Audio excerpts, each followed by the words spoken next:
Hi, I'm Skinny Cheeks. This is the 11.1.0 patch notes. Welcome to the Elder Scrolls Online with our latest content release, the Feast of Shadows Dungeon Pack and Update 47. All right, let's just skip all that and get into the meat and taters. So there's two new dungeons, Naj Kaldish and Black Gem Foundry. Sure, they're going to be awesome. The dungeons are always fun. Same old with them. Get some new unique skill styles. Weakness to elements orange. Fire rune dazzling white. That actually sounds pretty cool. Sounds pretty cool. I like them having the unique skill styles now as part of the Vanquisher achievement.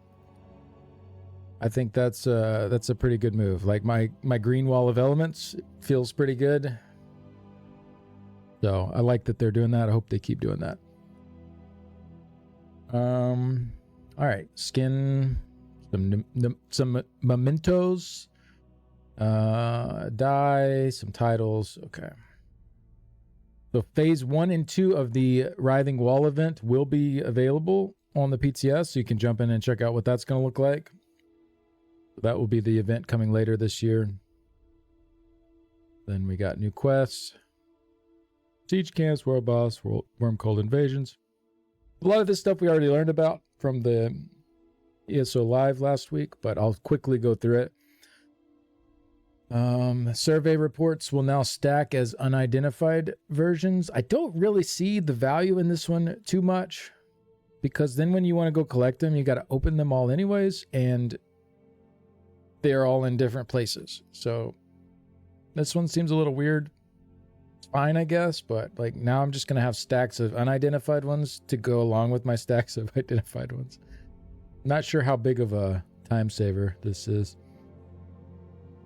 All right.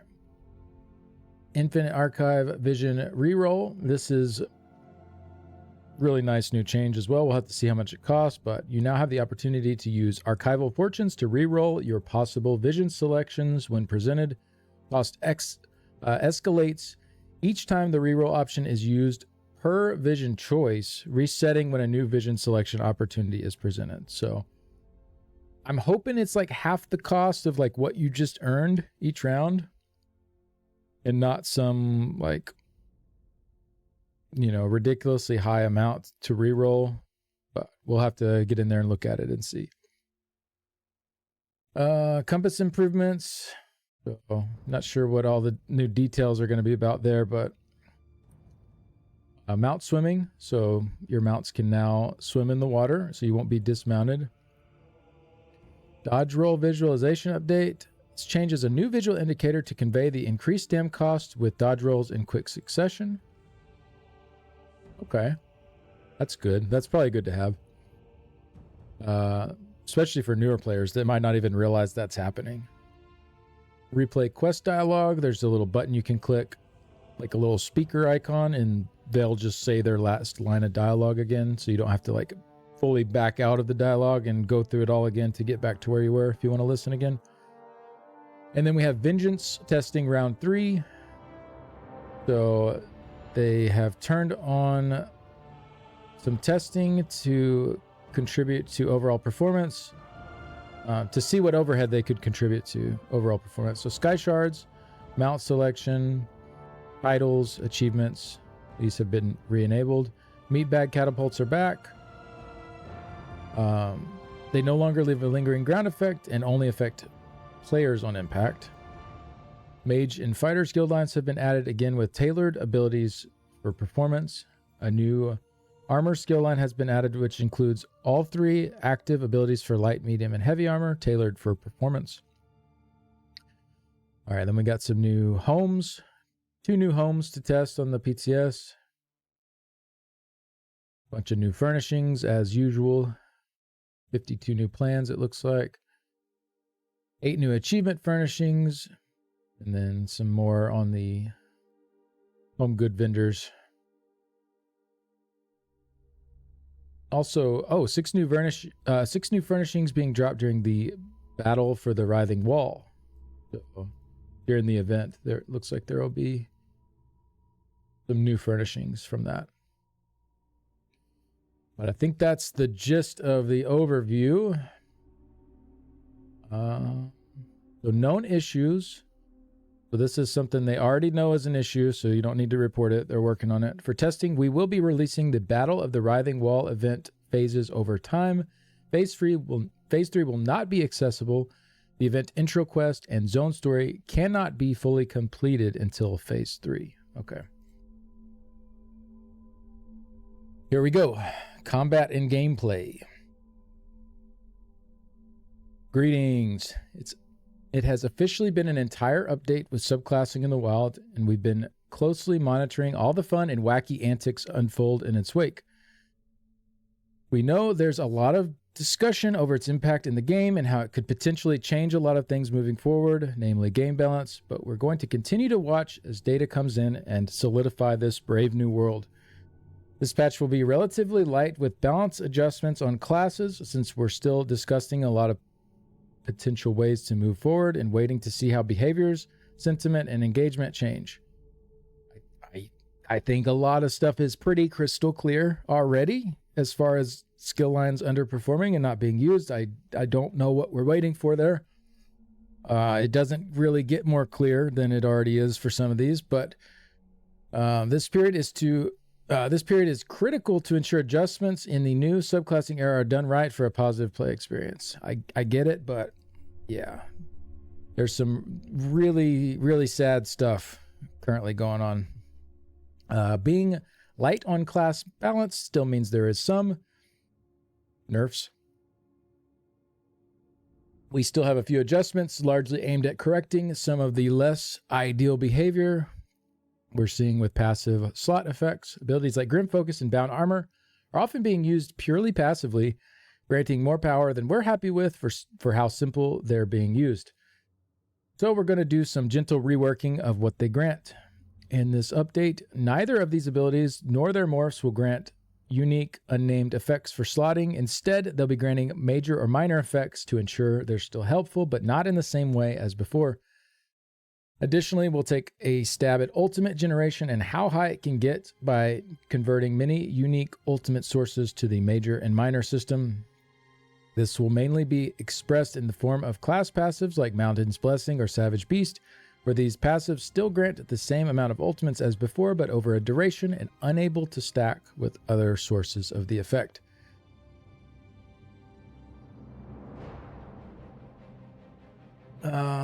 All right, outside of this, you can expect two other main initiatives in this patch: regular bug fixing and a balance pass on some of our item sets. This update will be doing a pretty hefty number pass on our trial sourced sets, where we try and better reward stack-based sets for their more restrictive requirements, while also lessening the delta between those who can utilize them perfectly and those who struggle to get good mileage from them. The two main ways we'll be achieving this is by building some amount of power into a passive effect. The other will be through lowering how many stacks you need to reach for them to be worthwhile. This is good. I really like what they're doing here. Most of these cases result in buffs for reaching their upper limits, while also making them more consistently viable by allowing you to reach those limits. Outside of these initiatives, we'll continue to lurk and watch over the discussions and experiences you get into while we formulate on how to best deliver on improving the gameplay experience Tamriel has to offer. Happy reading, safe travels, and we hope to see you in Tamriel. I think the overall sentiment here is okay. I don't agree with them like really waiting a long time to do anything when there's certain lines and abilities that are pretty clear they're not good.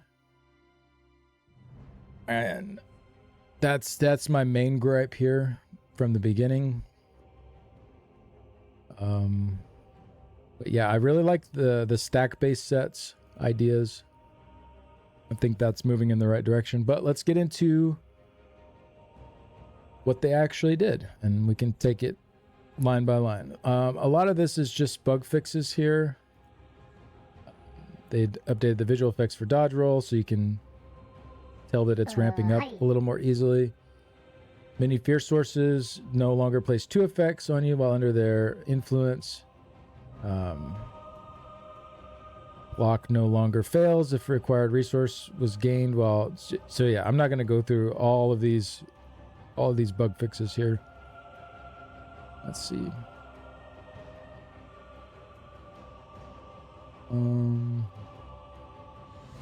All right, here is an important one though. Fixed an issue where temporary summon abilities could be cast and drain resources even when their summon would fail to spawn due to being at the pet limit. So this was really annoying, and we'll see something else later that goes with the pet limit that should help out a good bit with stuff bugging out. It should help address a lot of the issues I was having, especially using skulls on the PTS when I was testing stuff. All right, here's where it gets juicy. The following passives grant unique forms of ultimate when meeting their conditions have been... the following passives granting unique forms of ultimate when meeting their conditions have been converted to grant major and minor heroism to prevent them from stacking with one another. The total amount of ultimate gained will be identical, but will not stack with additional sources and will take more time to generate. So they've done this with Mountain's Blessing. This is the Earthen Heart passive on the DK. Transfer and Catalyst is siphoning for the Nightblade. We have the Templars here with Prism. Wardens with Savage Beast. We have Corpse Consumption from Necros and Implacable Outcome for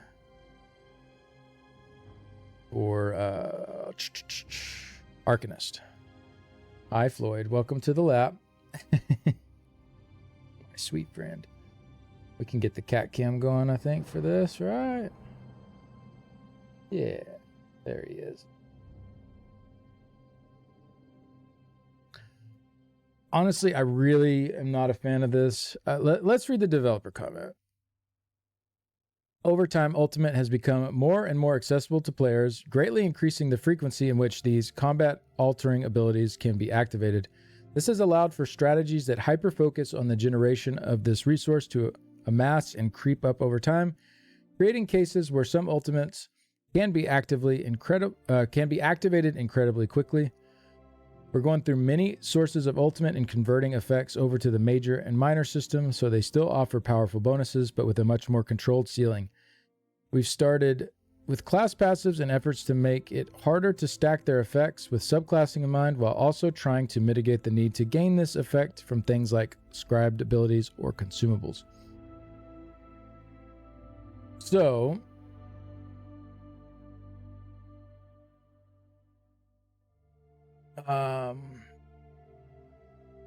here's the problem with this. Here's the main problem.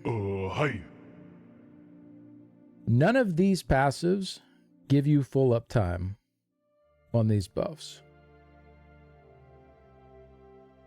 So if you want full uptime on minor heroism or major heroism, you still have to run potions or scribed abilities or whatever you were doing to get those. So all this has really done is made heroism potions worth like way less than they were before. Like this is, it just doesn't feel good. And okay, I put some feedback here.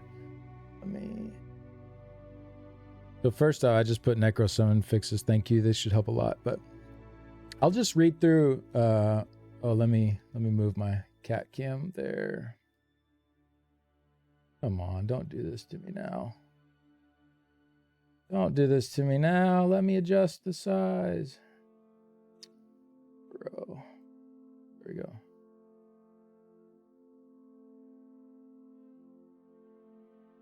Okay. I'll just read my feedback I gave here. This one's pretty rough. If you're getting heroism from potions or scribing, then essentially your class passives now do nothing. So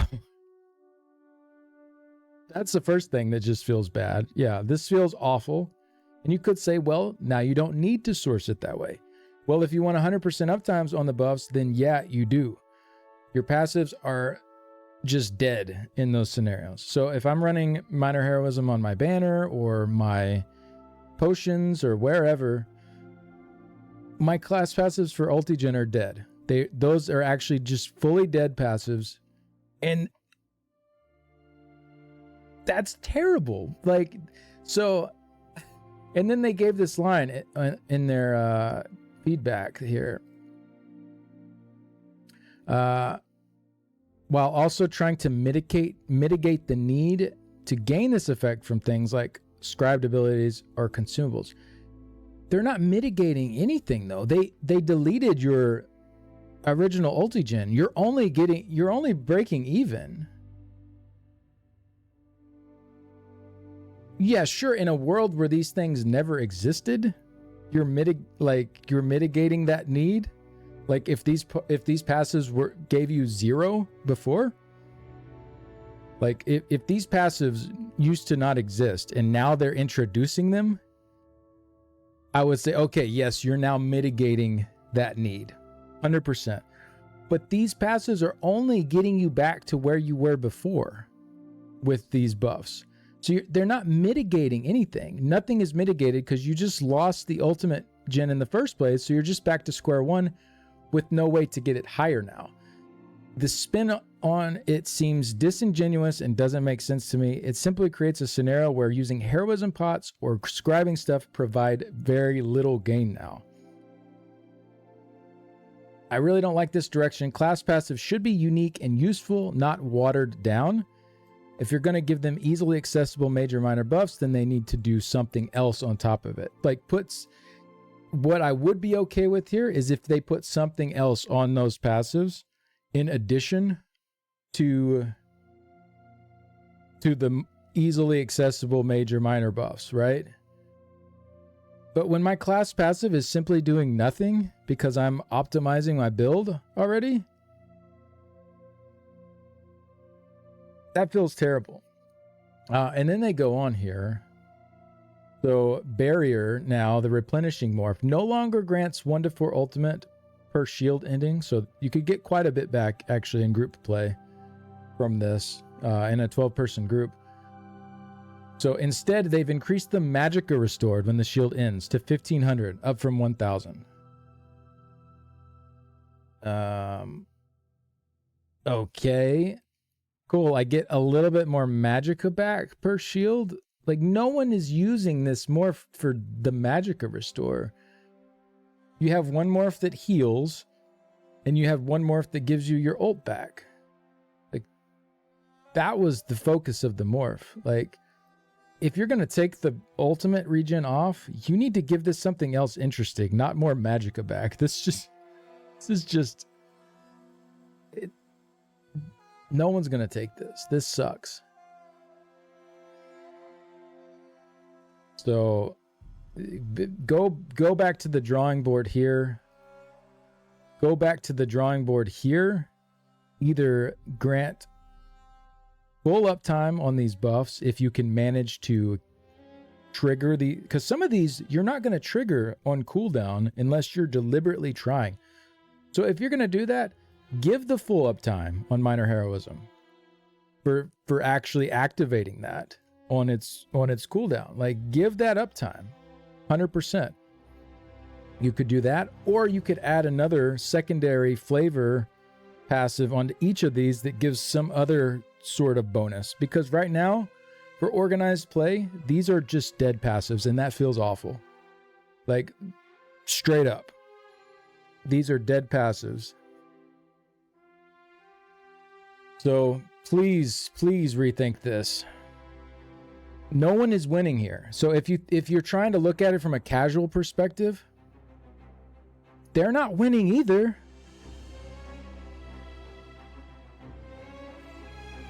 They're not winning. They're only breaking even. So nobody's winning here. Like, nobody's coming out ahead. So if you like want to jump on the, well, for casuals, this is much better. No, it's not. They're breaking even. Nobody is winning here. There's only you're only losing in this scenario. So the whole like, we're trying to mitigate the need to gain these effects from things. No, that's BS when you took the ult gen away. Doesn't make sense. It's disingenuous. Yeah, so I talked about the replenishing barrier thing already. Oh, and then they also nerfed... Sorry, I clicked the wrong one there. They nerfed Shooting Star. So this morph is now, it's a little cheaper. It's 185 instead of 200. It grants 10 ults per enemy hit instead of 12. So that's all fine, but maximum of 6 times now. And their whole dev comment here, Shooting Star should be a bit rare to use than it currently is. So we're putting a hard cap on the effect of the standard 6 enemies rather than 100. Realistically, there are very few cases where more than 6 enemies grouped up within 5 meters, so it shouldn't hurt its effectiveness and general play experiences. I agree with that. I agree with this line. It probably won't matter for most stuff, but this is mainly to make master mob shepherding a little less powerful. What's wrong with that? If you are a master mob shepherder and you have figured out how to wrangle them up and make full use of the ult, like, why not? Like, what's wrong with that? What's wrong with mastering that? Like, if people can play into it and successfully do that, why not reward them for it? Seems like a niche use case to punish people for.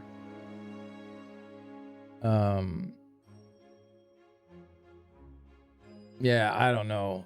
That one's just weird to me. Let me move this down here so I don't click it. With my YouTube thumbnail stuff or description.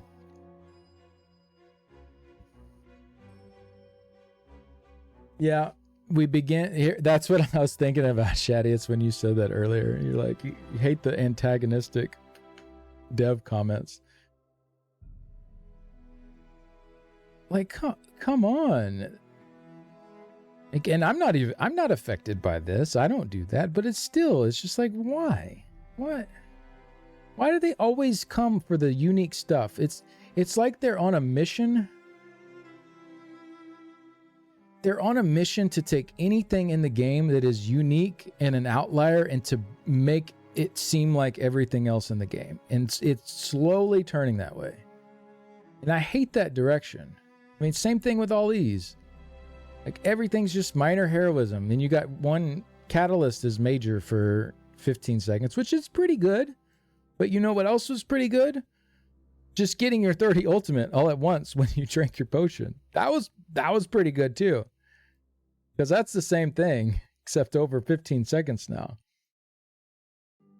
And if you drink your potion before combat starts, you're missing some of your time up until you're in combat on your major heroism. So now you have to be really careful, because right now you could drink your potion out of combat and get your 30 ult. You can't do that now because major heroism doesn't work out of combat. So that's just another one of those like in combat conditions you got to be careful of, and not drink your pot too early before the pull. Or if someone's about to pull and you drink your pot and then someone's like, "Oh, I'm not ready. And then, okay, now 15 seconds later they're ready. And now your major heroism's gone. Like, well, ripperoni. It's just not it just doesn't feel good. Like, doesn't feel good. So something else here. If this is what you guys are set on, add in something else to these passives. Give them 100% uptime on these buffs. Something, because as they are now, they've just created a really weird like dynamic between using these and using other sources of heroism. Like, now it's chugging down heroism pots feels even worse because I'm only adding like some uptime to my total instead of the full uptime. It's not, this is not where it needs to be. We need to keep at all these things and find a better place. But I think that's about it for the ulti-gen stuff.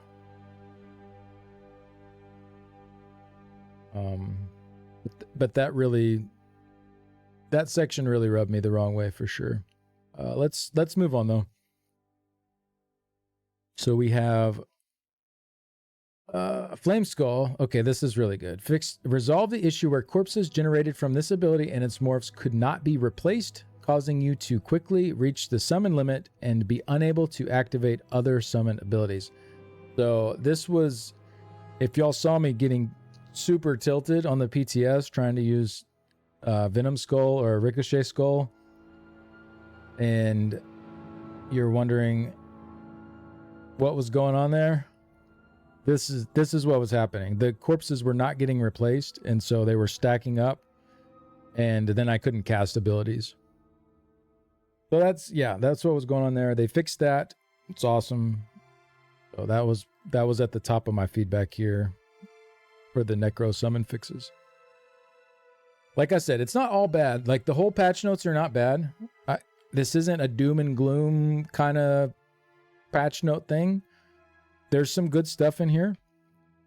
There's just also a lot of stuff that makes me scratch my head and wonder, like, what are you guys thinking? Like, why is this the direction you're going?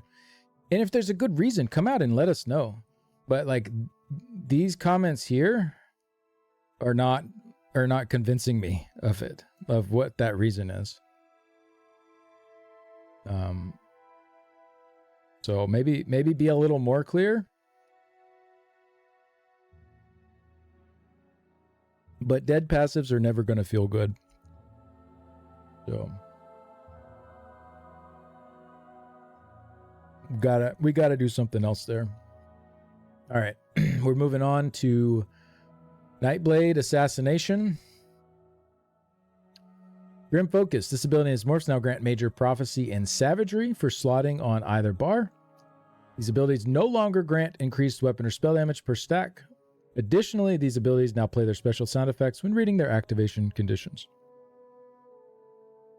Well, there's 400 weapon and spell damage plus modifiers. So 400 times, probably on average, like something like about 576 weapon and spell damage. Everyone plotting this is losing, with no way of making up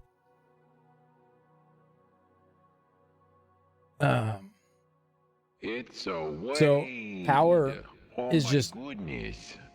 coming down. Here's the thing. Hey, Medic, thank you so much. Thank you very much for the raid. Appreciate it. We're doing patch notes right now. Let me get you a shout out. So here's my thought on this. If this would have been in the PTS for update 46, I would have thought this is good. This is a healthier spot for this ability. And realistically, it still is.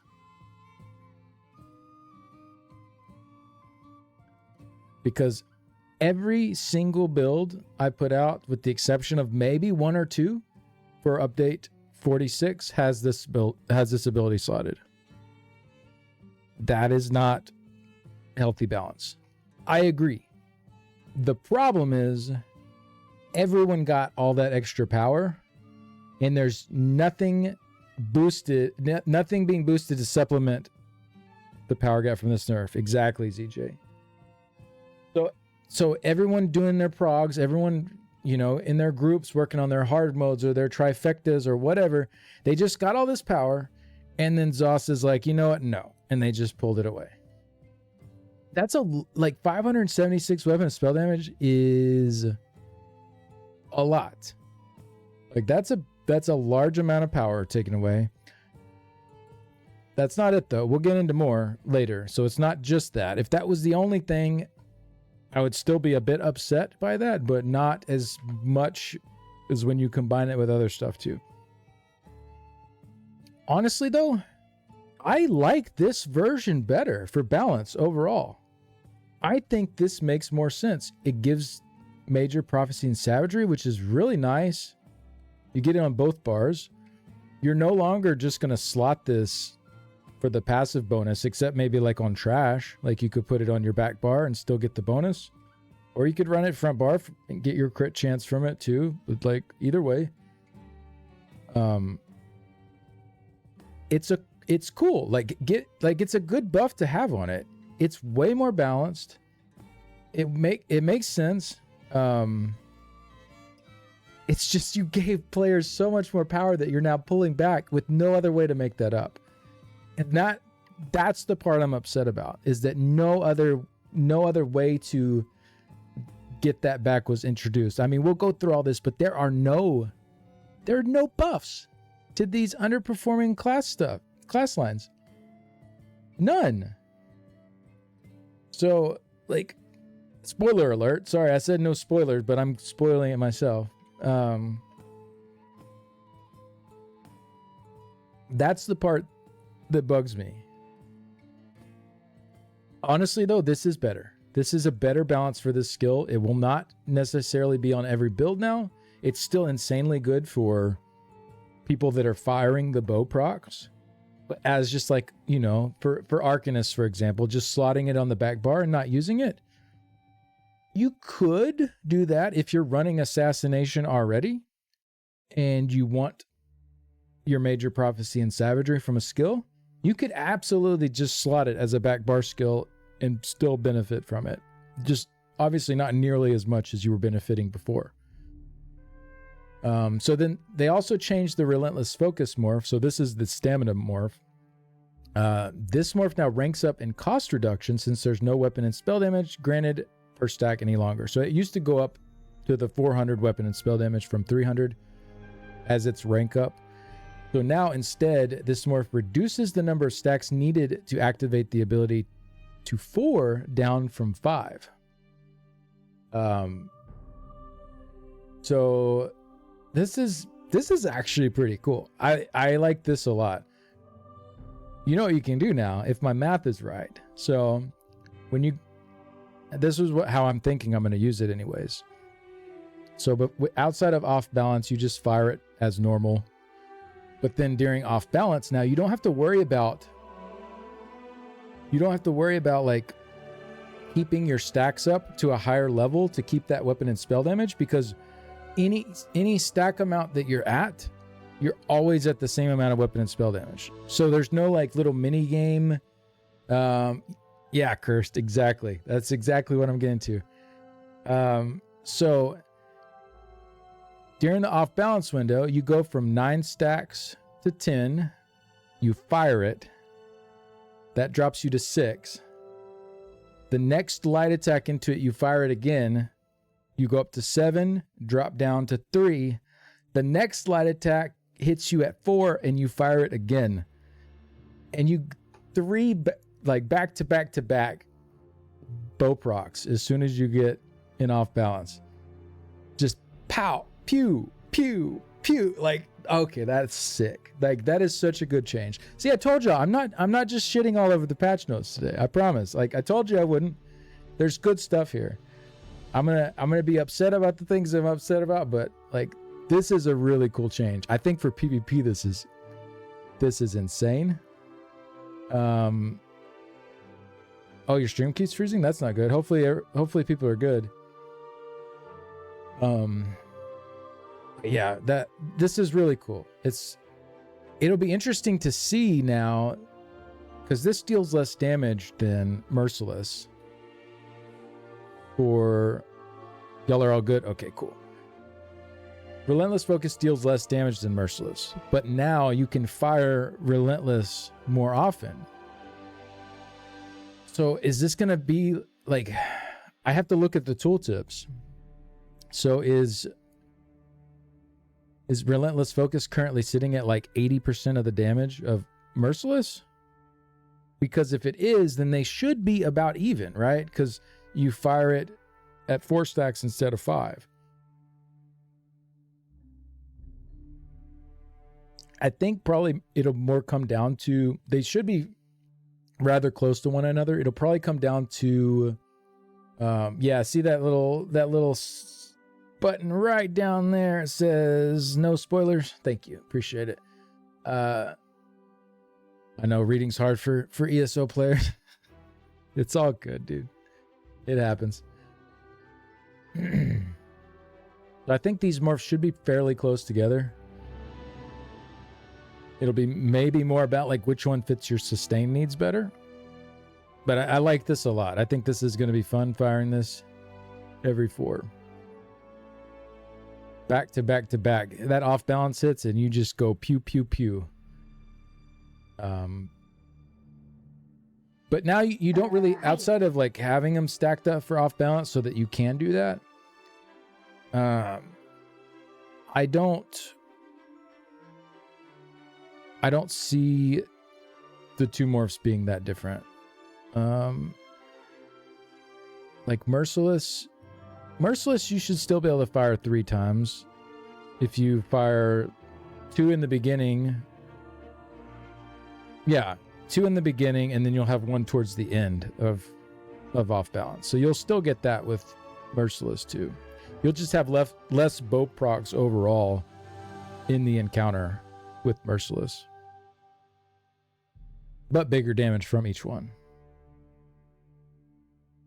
But yeah, good change. Overall, like I said, I like this change. I just think it's really sad that there's no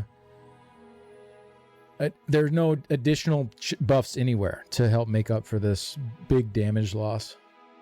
So it's just another one of these situations where people are just going to be held back in their progs unless over this PTS we get some more stuff. And I hope that we can, because I don't want people to be upset. I don't want people leaving. I don't want people quitting their teams. So let's just do the right thing by the players and get some buffs for some of the underperforming stuff to help alleviate some of this that we lost here. And then I think we're fine at that point. And I don't have any complaint about this. But yeah, I think that pretty much breaks that down. What did I say here? This one's going to sting. While I agree it was overtuned to be able to passively gain so much, I was hoping more options would be brought up to meet it. I agree with Puppies. Should have never hit live the way it did. Just to be nerfed like this, going to have a big impact on overall damage numbers with nothing else introduced to gain this power back. So lots of groups damage simply going to drop, and progs made more difficult than what they are currently facing. Flashbacks to previous updates where damage goes down, and you guys should remember the reactions. Feels like a slap in the face in an MMO to regress from one patch to the next. Would be nice if there was another way to make this damage back up that was a bit universal, otherwise people are going to be upset. That pretty much sums up what I just said. So here's Grim Focus. Currently, let's see, Merciless is 4752 on the tooltip. Relentless is 4183. So 4752 divided by 4183. Let's do 4183 divided by 4752. Relentless is 88% of the damage of Merciless. So Relentless might be the better morph overall for a sustained fight. And Merciless might be better for burst. That might be how the 2 morphs play out now. You got a drop. Oh, drops are on. Cool. Right, let's close that, and then we'll move on to the next part here with Shadowy Disguise. Yeah, we'll get into that too. It's still a loss for everyone. It's not a win for non-beam builds. Everyone's power is going down. If you are using this skill, your power is going down. That's pretty much how that works. Let me update my title real quick here on stream. Hi.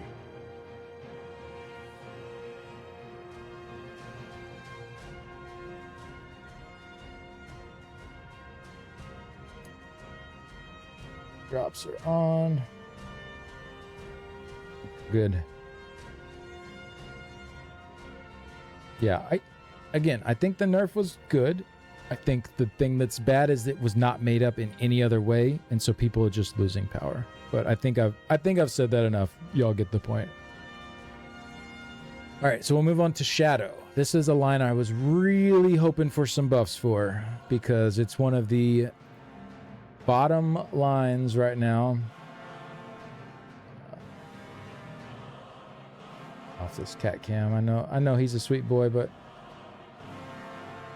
so Shadow right now. So this is pulled off the ESO logs. This is for trial hard modes. And any trial hard mode on ESO logs this patch.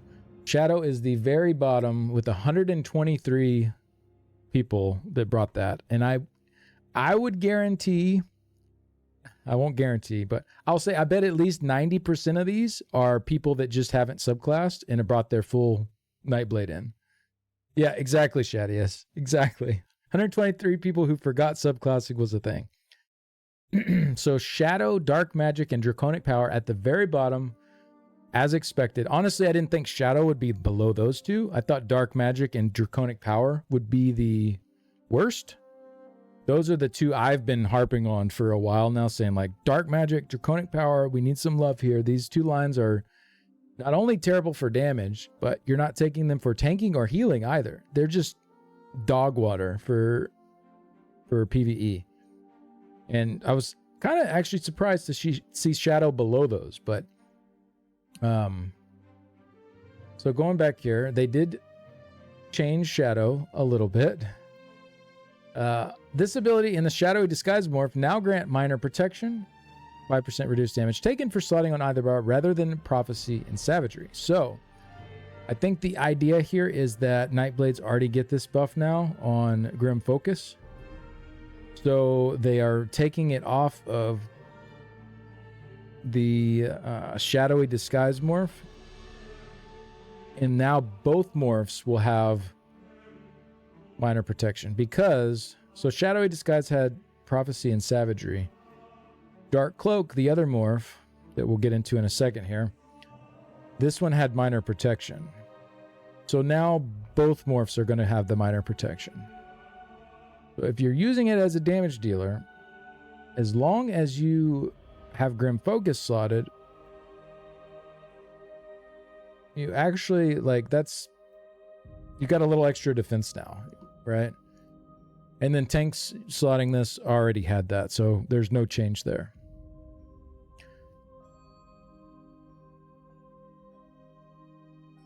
The problem with this, though, is, well, I guess it's not a huge deal. But, like, I would love to live in an ESO world where the Shadow line was something I might want to take on my damage dealer and not take Assassination.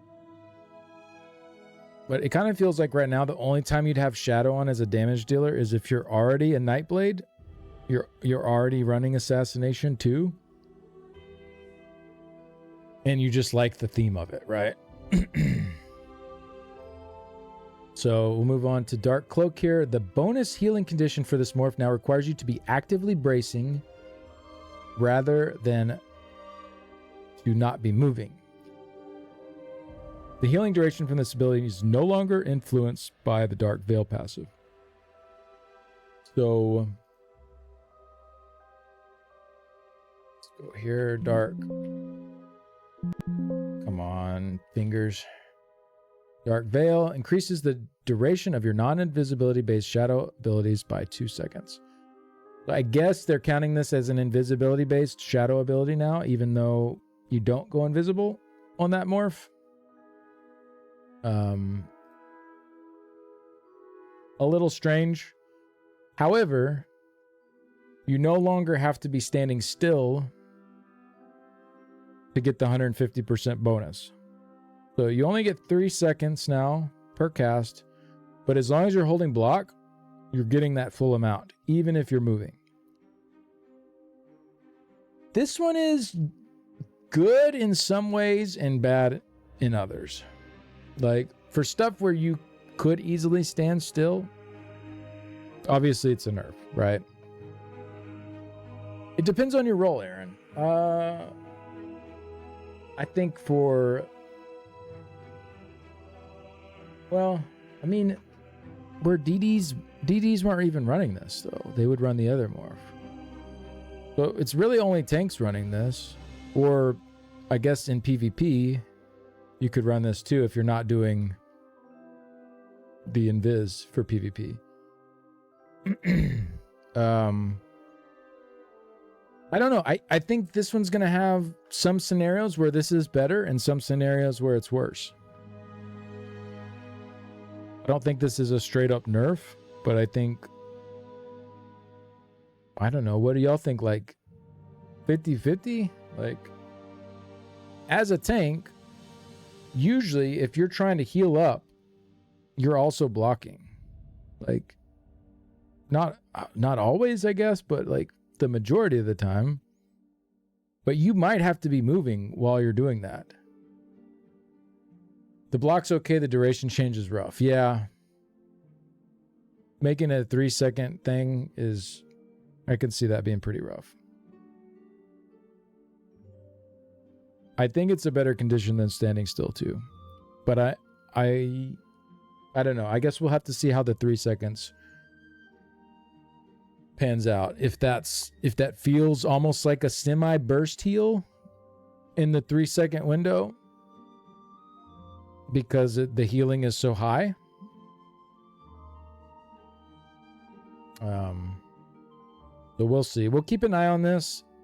Be interested to see some people use this and like see how it feels now on the PTS. I don't think it's terrible, but it may need a little more work. But overall, what is terrible here is that there are no buffs at all to the shadow line. Not a thing touched to one of the worst lines in the game. Yeah, I'm at a loss for words. Like, what are we doing? How are we spending time nerfing stuff but not buffing anything? I don't know, man. But yeah, we'll move on to Sorcerer. So I can close this out here. Daedric Summoning, Bound Armor. This ability in the Bound Aegis morph now passively grant major resolve for slotting on either bar rather than granting minor protection and increasing magicka by 8%. So you're losing your minor protection, you're losing your 8% max magicka, you're gaining major resolve.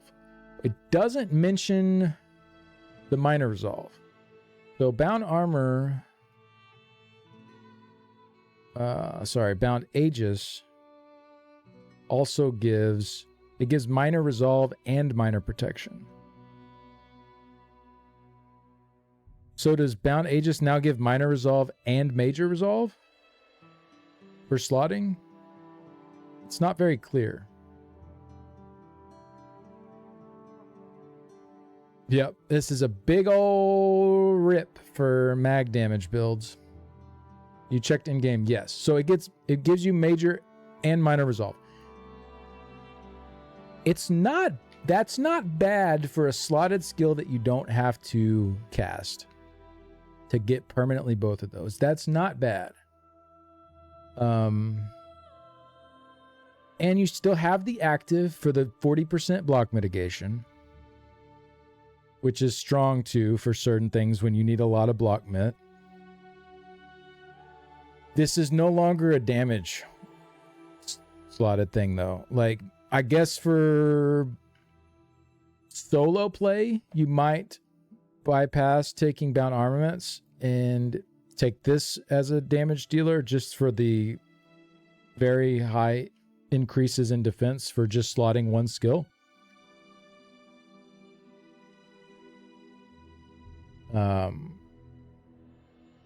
That could be a thing that you do, but you won't get any damage from this ability anymore. Like for a Magicka build, they used to get 8% max Magicka. I thought it was kind of a fun, unique thing where Magicka builds had a damage passive ability that they could slot that also gave them some defenses. But it's again, this is kind of the trend here. It seems like they don't want any outliers. They want like damage abilities to be damage abilities, tank abilities to be tank abilities, like all the like gray area stuff. It feels like they just want to move away from that, and I don't know, I don't really like that. It kind of takes away a lot of the uniqueness to the game and to the skills.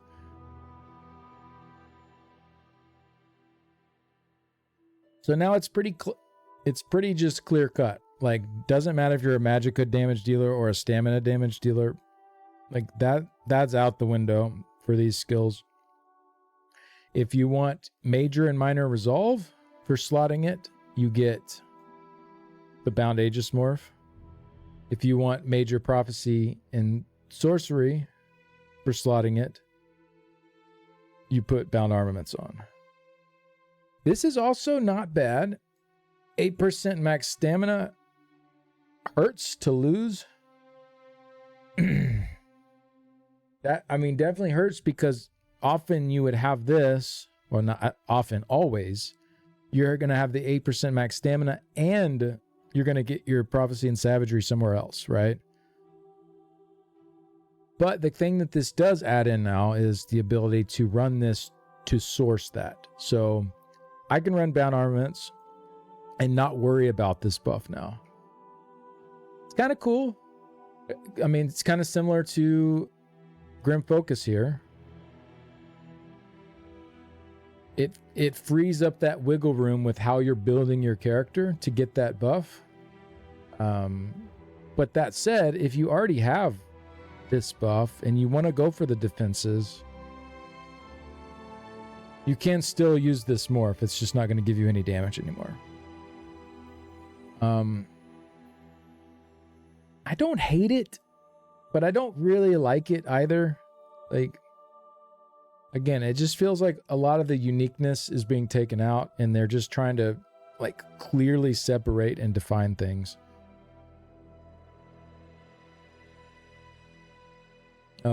I think having the source of sorcery and prophecy is cool. You lose your minor protection here on bound armor, but you know, major and minor resolve together on the same skill for no button push. Kind of good. Like that's kind of good. So it's not the worst thing in the world. I don't think this is a terrible change. It's just, I think, less interesting overall than it was before. One thing that's nice, though, is mag sorks that want to use bound armaments. You don't have to feel like you're in this weird place where you're not benefiting from the passive. We'll get into that, ZJ.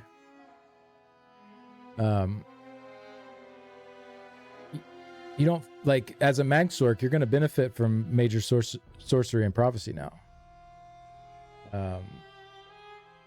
Whereas before, it just felt like you would only use this for the active if you were going to use it on a mag sork. So that is one thing I do like with this change. And then I guess the same could be said for a stam sork. Although stam sork, I don't think I ever saw them slotting bound Aegis, but you could, I guess, just slot it for the defenses now if you wanted to go that route. Separating everything by role is boring. I agree. Yeah, let's see what I said here in the summary. Oh, let's go. We'll do Shadow and then Bound Armor. So nothing here to make this line playable for PvE. It's the least run line for trial hard modes according to ESO logs, and nothing here will change that. The bonus heal while bracing is a nice improvement, but not nearly enough to make the line desirable. Was really hoping for some interesting damage buffs added to Shadow. Disappointed. Let's add in. Why was the 2 second two? Why were the 2 additional seconds removed? All right, and then for Bound Armor, really unique skill here that helped consolidate buffs that you need. Bound Armaments getting the crit buff is not bad. That can definitely be useful in some cases. But now that's just the DPS morph, and the other morph is the tank morph, whereas previously Mag DPS had a nice added benefit of getting some extra defensive power with their damage skill. This seems like part of a trend this patch of making everything feel more similar to each other. The minor resolve portion was not mentioned. Is that still there with the major resolve? We did find out that is, so I can get rid of that now. So you do get major and minor resolve on Bound Aegis, which is pretty good. That's pretty solid. So overall, this is not terrible. I think in some scenarios, this will be really nice to get that prophecy and sorcery. Excuse me, but I don't know. I'm gonna have to sit with this one for a bit, I think.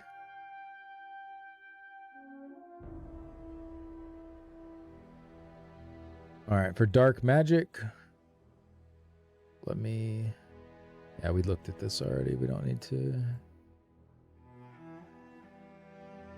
All right, dark magic, dark exchange, dark deal. This morph no longer grants minor force. This morph's minor berserk is no longer half as long as the base ability. The dark deal did give you minor berserk and minor force for 10 seconds. It's a 10-second skill, so it makes sense that the buffs are 10 seconds, right? So now the minor force is gone and minor berserk is 20 seconds. So you get 20 seconds of minor berserk on a 10-second skill. That feels kind of weird to me. Like Dark Conversion gives you 20 seconds of minor berserk, but the restore over time lasts for 20 seconds.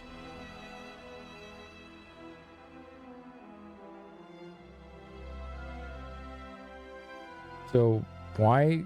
I mean, I guess you don't have to cast it every 10 seconds, but it's just weird. That's weird to me when stuff is like that, to be honest.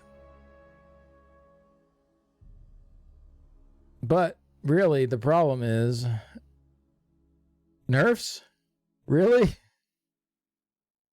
This was my number one line I was hoping to see some buffs to. Alongside Draconic Power and Shadow, these lines are F tier for PvE, not just for DPS, but also for tanking and healing. So disappointed there is nothing here. How is this it for dark magic? 3 months since subclassing went live. Since subclassing PTS, excuse me, not since it went live. 3 months since the subclassing PTS hit.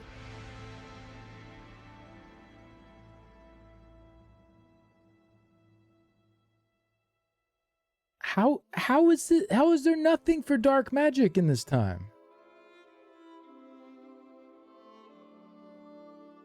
It just baffles me. In this, the lack of changes, that's what's frustrated me in this more than any of the actual things they did change. All of these lines that seemed like a slam dunk to give buffs to improve, to help diversity with what we're choosing for our skill lines. Nothing happened. How did nothing happen to this line over this time? It's a PvP skill line, then that is BS. Right, Luna? Like, I get it. And if that's their reasoning, it's garbage. Garbage reasoning. You shouldn't have skill lines that are PvP skill lines. It's fine that it's the worst skill line in PvE. It's good in PvP. No. That's awful balance. That's awful design.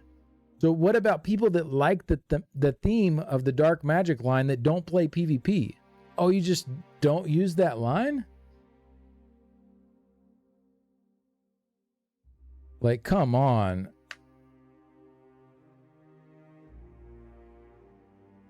Some needs to be done about this. Even if it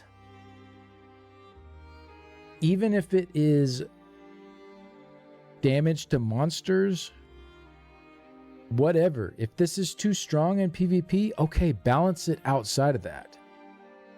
Like, because it is garbage in PvE.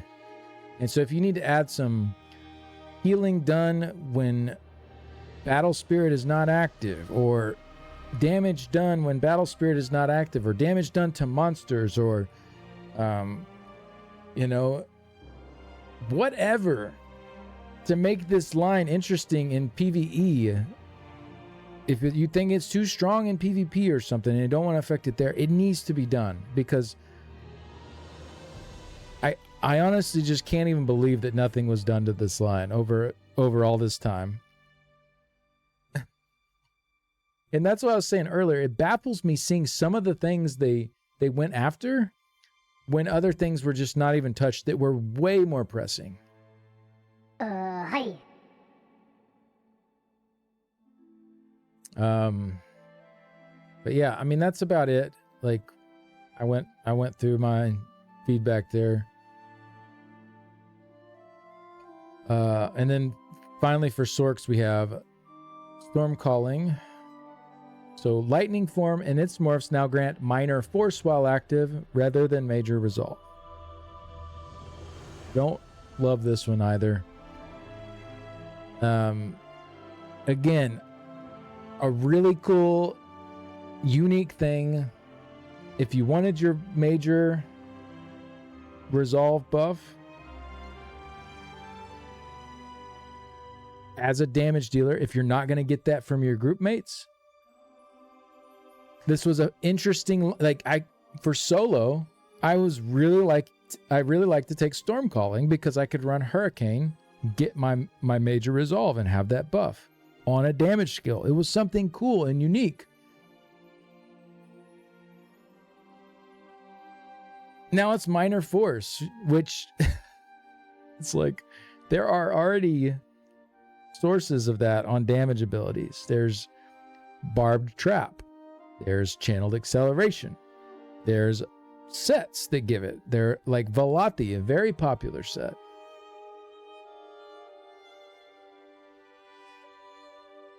So you took an ability that did something unique and interesting, different from the norm, and you're just making it exactly like any other ability. Like, oh, this is a damage ability. It must only give damage buffs.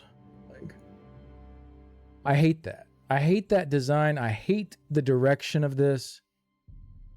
It's the exact opposite of where things should be going. This ruins my build. Great. Yeah.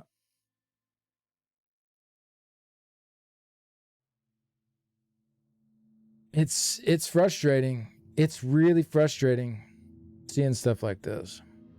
Will this be good on some setups? Yeah, sure.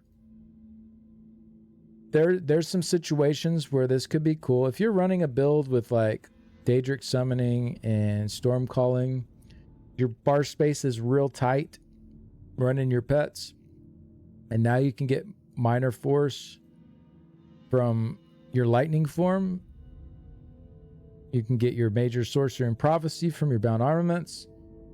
Like, there are some nice things that can come from this, but overall, it's just like, it just doesn't feel good. Like, to move away from the uniqueness here. So now I don't think I'll really take Storm Calling now. Like, that was kind of the one scenario I kept seeing myself taking Storm Calling for. Is like, oh, I can provide my own major resolve here. This is kind of a fun way to get that, and I still get some good damage. I'm not going to take this for minor force. I mean, maybe some scenarios with, you know, I don't want to run barbed trap, but here's the deal.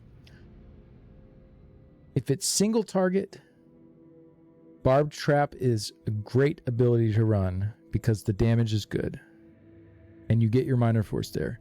If it's AoE, you run Velothi because Velothi is the best mythic for AoE. So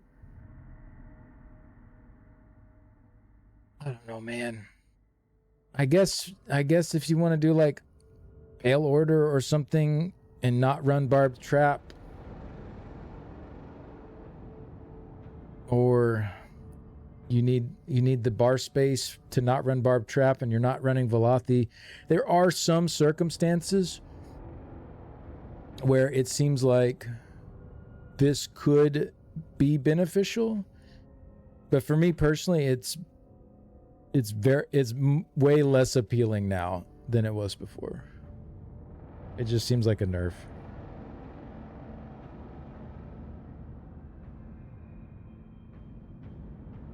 So Storm calling, and I said, again, you guys have taken something unique in the ability to get your major resolve buff from a damage ability and removed it. While minor force can be useful for some circumstances, one of the cool things about this line was the ability to have your major resolve from a DPS skill. Feels like things are moving in the opposite direction they should. Not to mention, Velothi is a popular choice for damage dealers, and sadly, this skill adds no benefit when you have that equipped. So, but that's it. That's it for class abilities. Look at this.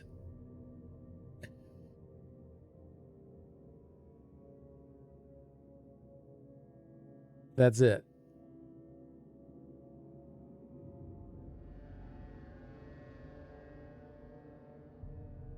What's going on? When was PTS for update 46?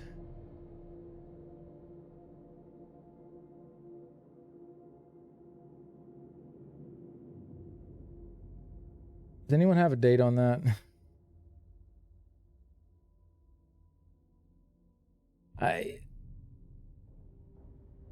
How's the bingo card going? I guess we're going to do the bingo card after, because I haven't been keeping up with it. But yeah, not a single buff for any class. Not a single underperforming class line buff. It's really, really disappointing. All right. Weapon abilities. That. Blessing of Protection, fix an issue with this ability, and Blessing of Restorations morphs. Buff application was twice as long as intended, 800 millisecond delay instead of 400, so that's good. These were too delayed when you're casting them. Combat Prayer fixed an issue where it was instant rather than having the intended 400 millisecond delay. I think this was made to like line up with the animation. I think that's the intent here. April 14th. So yeah, almost 3 months. Okay. All right. But I think that's what this shouldn't really make that much of a difference. There will be that slight delay now. You won't get the instant burst heal, but I think it's supposed to just line up with your animation of casting it now, is my guess here. All right, two-handed. This is just a bug fix. Just a fix to the sound effects from Major Heroism. All right, here's another really big one. Describing Grimoires, Banner Bear. Adjusted the combination effect of the class mastery script as an Arcanist with this Grimoire. The effect will now only generate a Crux if you have no Crux active.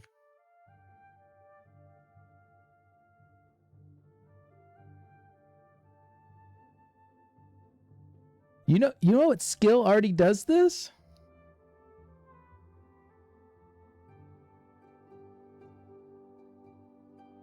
Tone Bear.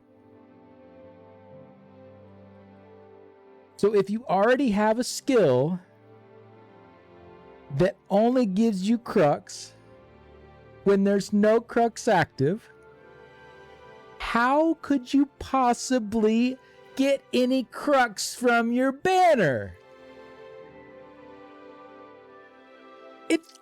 It makes literally zero sense. They actually just deleted it without deleting it. They said, we don't know what to do with this, so we're just gonna make it not work anymore. Unbelievable. One of the most mind-boggling changes I've ever seen, and I've done a lot of patch notes here, guys. I've done a lot of patch notes.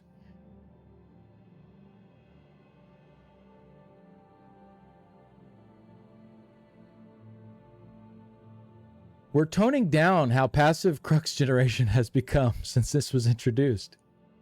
Crux was designed to play a central role in the Arcanist's rotation, and most of its sources are built on taking action with an active cost or reacting to events outside of one's control. I'm with you. I'm with you guys. 100% so far. I'm with you. Passive forms of Crux tend to have a limitation on their activation. Crux Weaver requires taking damage with a mild cooldown, and Tone Bear's Inspiration requires you to have no Crux active. Both limitations are done to ensure you cannot purely passively generate Crux, or that it takes an extended period of time to do so. I'm with you so far. Banner Bear has disrupted this significantly, causing a sharp increase in performance for the Arcanist above any other class, despite it also generating a plethora of other impactful events. I'm still with you. I agree. I thought the banner was too much. I thought getting that Crux for free was too much. I've said that many times during this subathon, that if they come after Beam, if they are going to come after Beam, I think this is the appropriate way to do it, because Crux should be something you actively engage with and have to go for, instead of it just being passively given to you. 100% agree. Up to this point. With this reduction, we'll continue to look at creating a compromising effect if you do have a Crux active, so this combination doesn't feel like a complete loss in power. So they know. They know it doesn't work. And they put it on here anyway.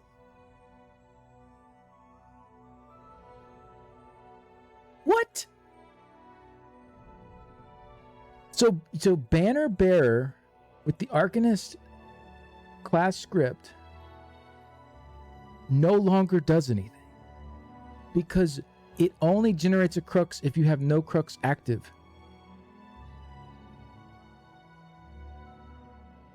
Tone Bearer already does that.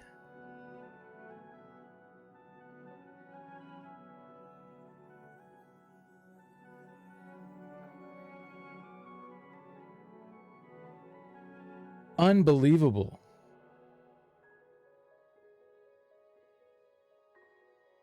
The last sentence is, hey, Chat GPT, make this sound like a nice thing. Like, I would have been totally fine if they reworked this to something else. I understand. I get it. I have two big issues with it, though. One, all right, number one, they made it not do anything. That's the first issue. That's the first issue, is it no longer works.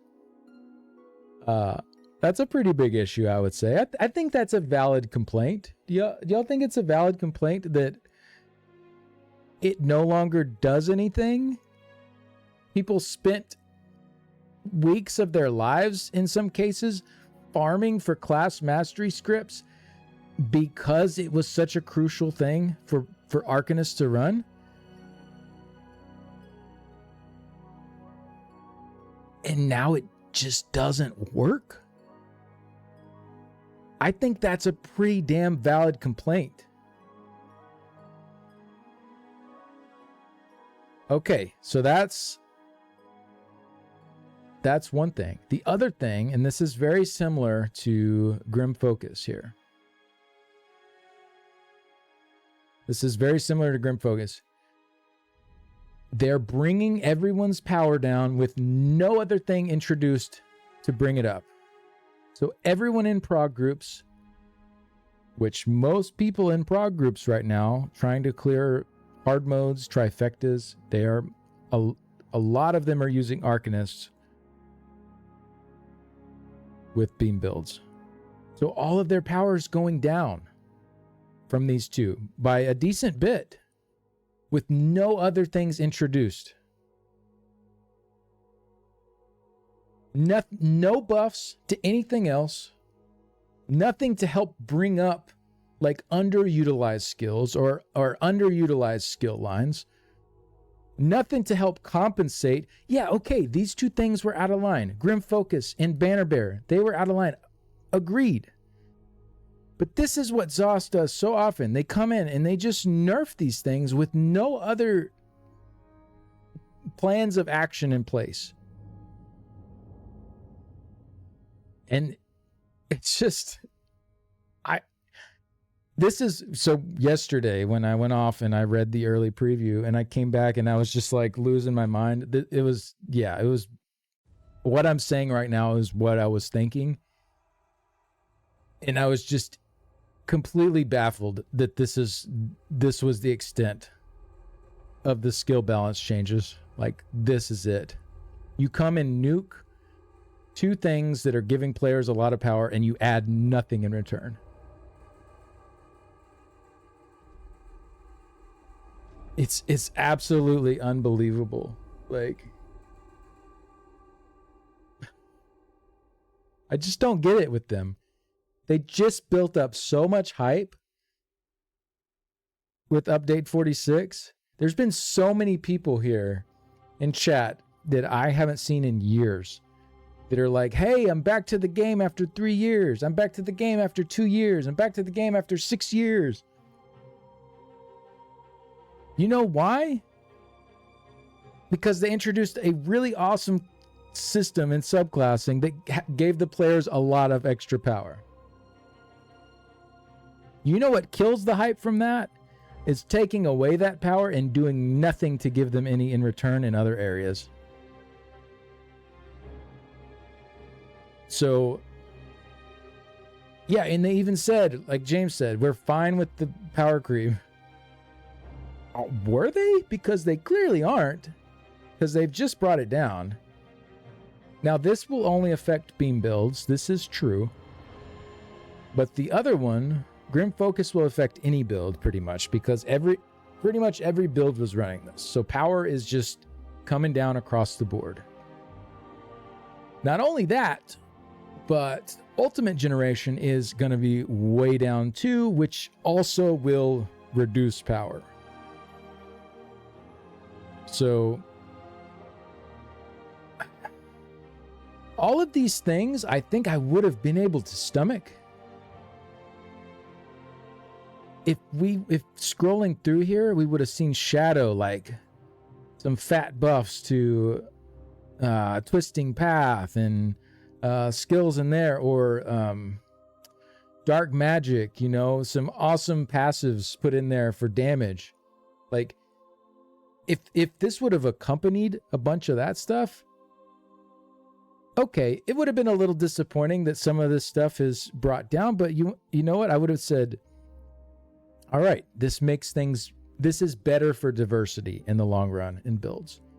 But they didn't do any of that. They didn't do any of that. All they did was bring the power down without buffing anything else up. So, I don't know. I don't know, man.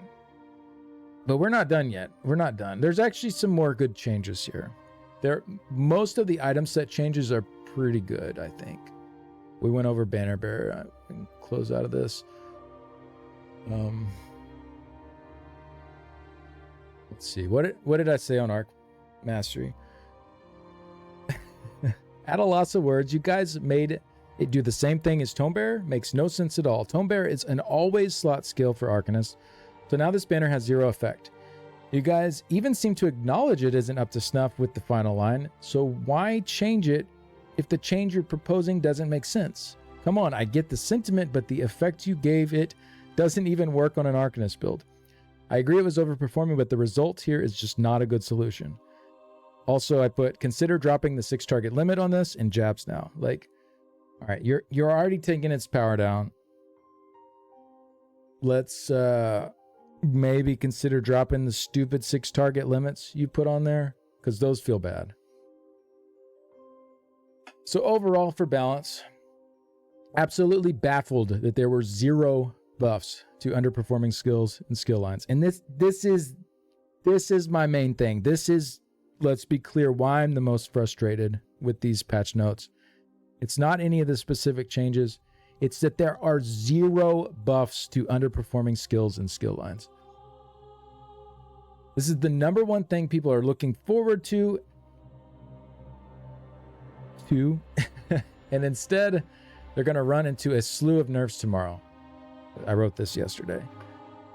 Nerfs can be okay if there are buffs in other areas to compensate that lead to a better overall balance, but just bringing down is the same frustrating mess that players keep fighting against, and similar to High Isle, it's happening again right on the tail end.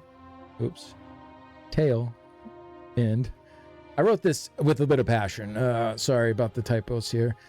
Right on the tail end of a patch that brought a ton of excitement. It's really sad to see that things are not changing for the better there. Doesn't it remind you a lot of High Isle, though? High Isle was such a fun patch. The hype was there. Power was up. People were feeling good. And then boom. And this is not to the same extent as update 35. I'm not saying that at all. But it definitely has similar vibes where it's like, everyone's having a really good time. Things are going a little too well.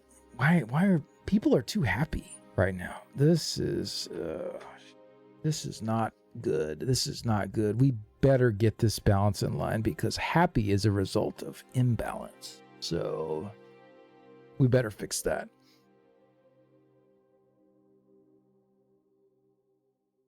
I don't get it.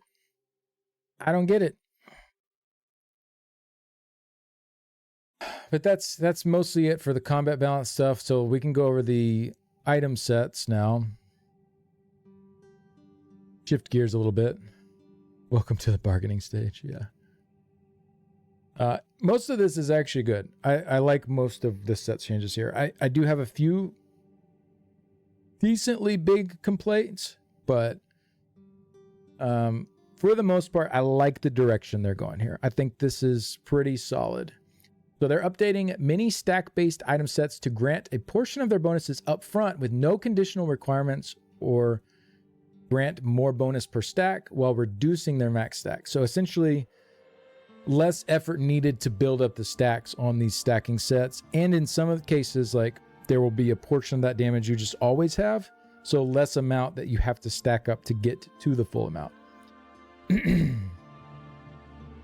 This is an effort to ensure they offer more consistent power bonuses. This also means some have seen an overall reduction in power in efforts to reduce their ability to outshine other sets in gameplay. This is a case-by-case point, however, where many sets have also been generally buffed. So Highland Sentinel, this is a pretty big rework here. So this set now grants up to 986 crit when wearing 5 or more pieces. So I believe that's 4.5%. 986 divided by 219. Yeah, so 4.5% crit chance just on the 5-piece bonus. No stacks needed. It's just there. So you have your crit line, and then more crit. So instead of the 10 stacks at 357 per stack, how it was before, now you only build 3 stacks at 443 per stack. So, and then you have the 986 always with no stacks needed. Hi. So the overall amount is dropping quite a bit from 3570 on the 5-piece bonus, which is 16.3%, down to 2315, which is 10.5%. That said, 10.5% is pretty good, and with how they've changed it, so this is how it works now. You get 3 stacks, which means it only takes 3 seconds of standing still to get the full amount from it. Just 3 seconds. And now moving reduces your stack count by 1 rather than cutting it in half. So you lose 5 stacks when you moved. 10 to 5, 5 to 3. Or I don't know how that rounding worked exactly, but now you only lose 1 stack. So if you're at 3 stacks, you need to move a little. You go down to 2. The next second, you're back up to 3 again.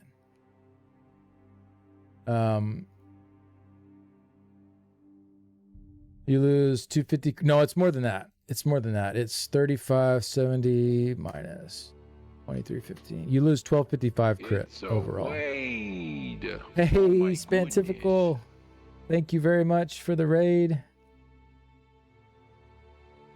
Get you a shout out. Hi. Very much appreciated. Yeah, that includes that, Gypsy. The 2315 includes the 986.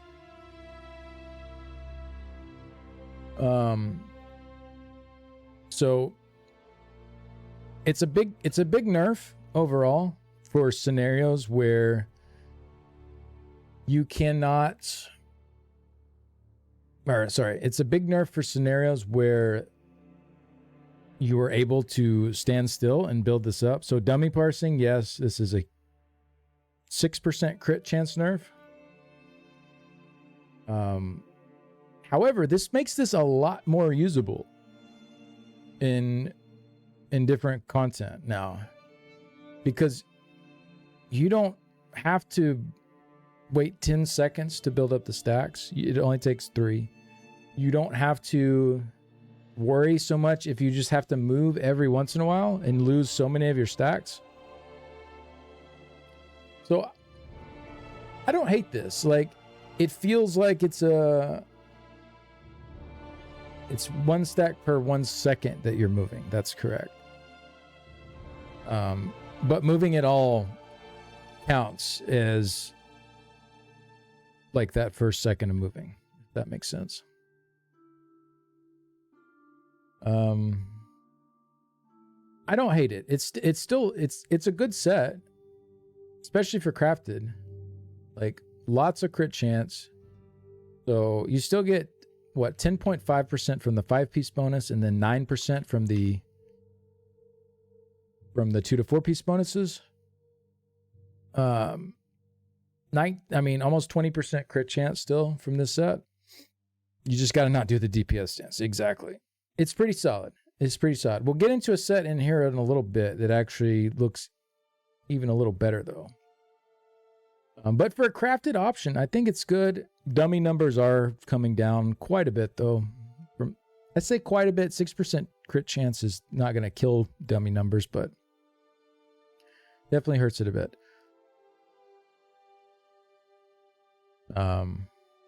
Yeah, we'll see where things end up. Phoenix Moth, this one is just a bug fix, it looks like. Rush of Agony, this is pretty big for PvP. The set no longer pulls enemies to the caster after its delay, but instead creates an area of effect at the initial location, pulling enemies to it. The warning visual effects of this set activating have been greatly increased in order to help improve counterplay. Good change. I like the direction they went here. This doesn't hurt it for PvE, for those that like to use this in dungeons to pull stuff in. I've seen people doing that. It's a fun thing people like to mess with. So for PvP though, it's going to be a lot easier to deal with than it was before. So this is Rush of Agony here from Dreadseller. Very popular PvP set. So what it did before was it would pull to where you ended up instead of where you actually rushed to. So it had some really weird jank to it that it looks like they are taking care of. Let me see. Okay. So I haven't got into any of these yet. So I just put some feedback about the complaints here because I thought most of these changes were actually pretty good.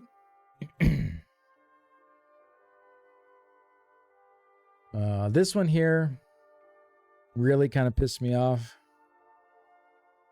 Balorg, this set now requires you to be in combat to activate its effects. Like, is this because of ganks? Like, why do we keep doing this? Why do we keep doing the in combat conditions? I just went on a rant for like 30 minutes the other day about in combat conditions. Balorg already removes your buff if you gear swap after activating it. So basically, Zoss doesn't want gankers to use Balorg. So now in PvE, we have to use it in a weird way. Like, so here's what you do in combat. You look at your abilities. Abilities that you cast on yourself, you can cast before combat begins. Abilities that do not engage combat, you can cast before combat begins. So stuff like Destro ult, Meteor, you can time these in your opening rotation to be cast before combat begins to play your character in an optimal manner. So what this does is make you have to do these weird, like, okay, this, I gotta do it this way because this set doesn't work out of combat. And so even though Destro ult doesn't tick for 2 seconds, I have to pull first before I cast it, essentially wasting those 2 upfront seconds that it could have lined up perfectly with. I hate this stuff. It's terrible design to try to fix problems. So like, here's my question for them. Like, I'm so tired of this in combat condition. It's counterintuitive. It makes gameplay less fun overall. So I'm supposed to now initiate combat before my Destro ult or Meteor and actively use my skills in a counterintuitive way to use this. So my question for y'all is this: what is the problem you're trying to solve here? What is the problem that we are trying to solve? Can we get a clear statement from the developers? What is the problem here that we're trying to solve? There's no comment. There's nothing. Half the time they don't give us enough info anyways, but what's the problem that we're trying to solve? Because all of these in combat conditions don't seem to be the way to go. There has to be a better way that doesn't affect the flow of combat. Black Rose Prison Dual Wield feels awful to open with for the same reason. It's the same concept. You have to use an ability, Quick Cloak or Deadly Cloak, that you cast on yourself that should be a natural flow in combat of you casting as you're engaging, as you're going in, and you have to delay that in this weird way that you have to remember that for this particular setup, I have to change things and do it this way because of this arbitrary condition that Zoss has put onto this gear. It doesn't feel good, and why do we keep doing it? So at the very least, tell us why. Tell us what the problem is you're trying to solve, and I guarantee we can come up with a better solution. I guarantee as a community, we can figure out a better solution to this if you will just tell us what you're trying to solve. Like, there's got to be a better way. I'm tired of this Band-Aid stuff. This Band-Aid requires you to be in combat. It's no good. It makes combat actively worse in the game. we gotta quit. We gotta quit with the shortcuts. All right? We gotta quit with the 90, 85, 80% of the way there stuff. It's no good. Let's go all in. Let's make this good. We can do it. We gotta listen up and do it though. Like, we can't keep putting stuff like this after this kind of thing has been complained about for so long. And we're still doing it for some reason. Like, this just tells me that you do not engage with combat with this set. You do not use this set and engage in combat with it. Like, or else this would not be the solution, because you would know how this does not feel good. Like, you would be very clear to see that. So what are we trying to solve, and how can we do it better? Because this ain't it. This is not it. And it's incredibly frustrating to continue to see this after complaint after complaint after complaint has been put to ZOS about doing stuff like this, and they just keep doing it anyway. So this one got me pretty tilted. I'm not gonna lie.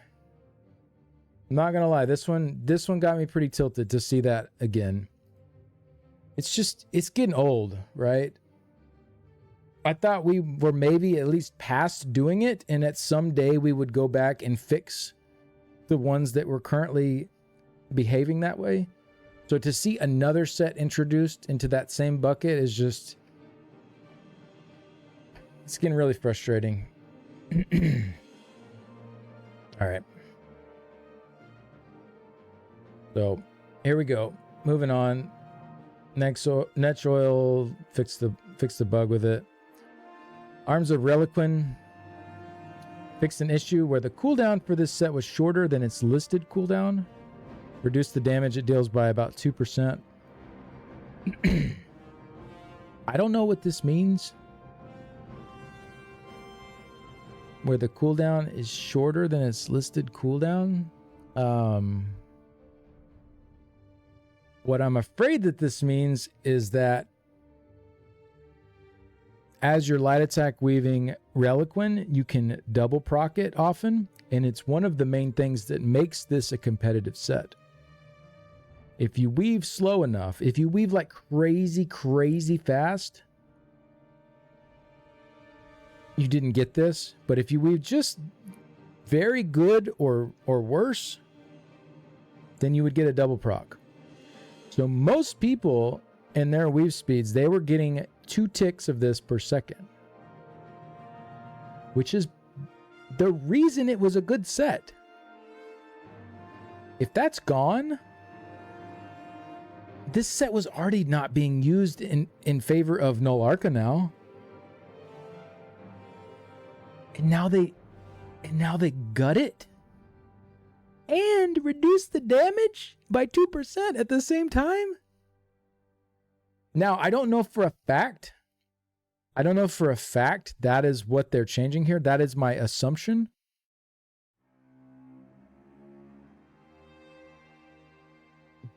But if that's what it is, this set is deader than a doornail. Like, it is done.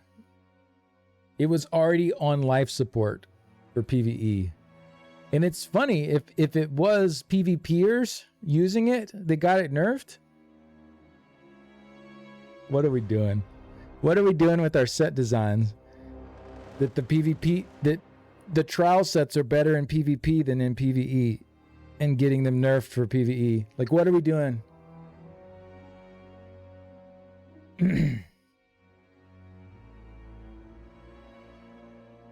I don't know, man. Another baffling thing. So I won't reread my whole thing on Reliquin here, but it's pretty much what I just said and went over. Same with Balorg. We went over that.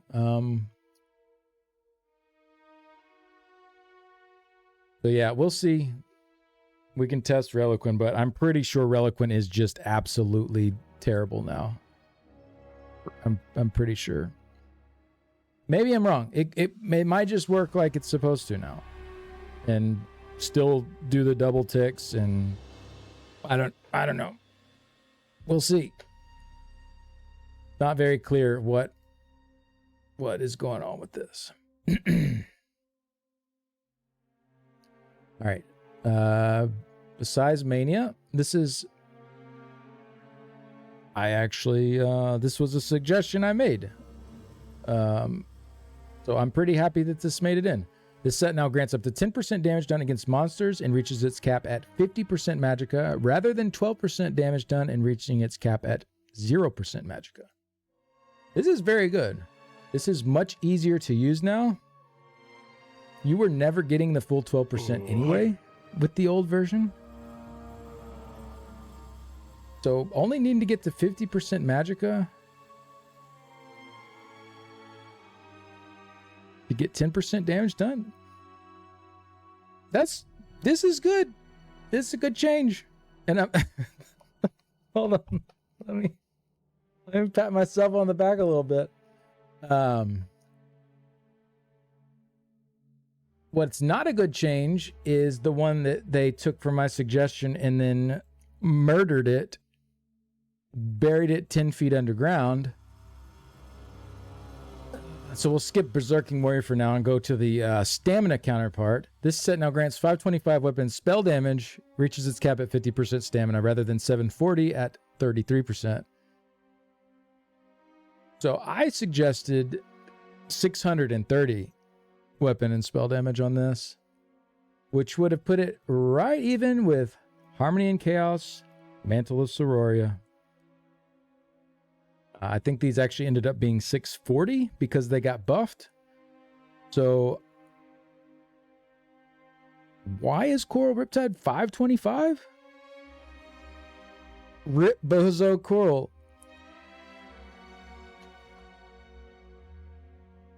I don't get it. Like, Coral Riptide should be 640 weapon and spell damage at 50% stamina. That would be fine. And then Mantle of Sororia, 640. Harmony and Chaos, 640. Like, make those all the same. Or just the same tooltip from beside. Exactly. They could have just done 10% damage done against monsters. Hi.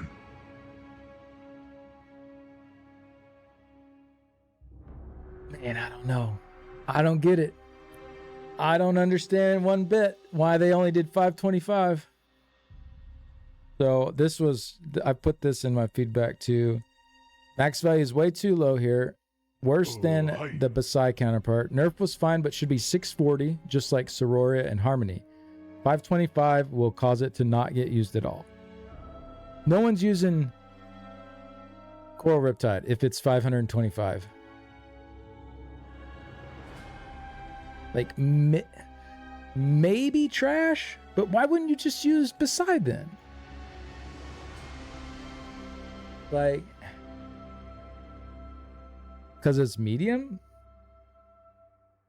No, I think that's an argument of light and medium need to be better balanced, rather than like set bonuses should be lower on medium sets because medium's too strong. Like, imagine if they started lowering all their set bonus efficiency for medium sets because medium was too strong, instead of just making light and medium even. That would be a crazy road to go down.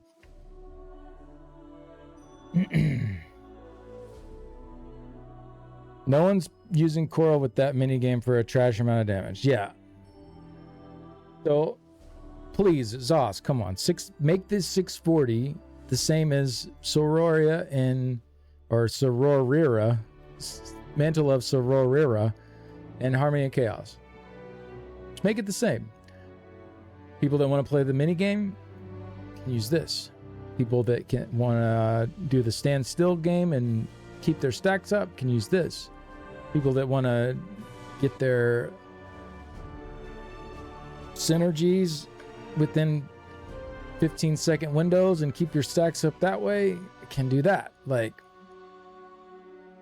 multiple routes to the same promised land, right? Like, I don't know, man. This 525 just ain't it.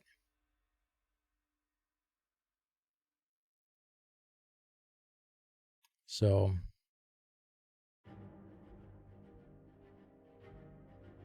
I hope they buff that up. Otherwise, this set's just not going to get used anymore at all.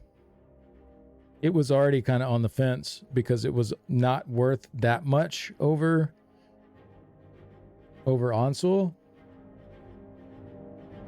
And so now, like if they made it 640, you would at least have a better pace going down to that 50% mark. Like your trajectory to the 50% mark would be better than it is currently. But then after the 50% stam, that's when it would fall behind. But as it is now, I'm pretty sure the trajectory is just worse throughout with 525. I don't know, man. I don't get this one. I don't know why they didn't go with 640, the same as the other stacking weapon and spell damage sets.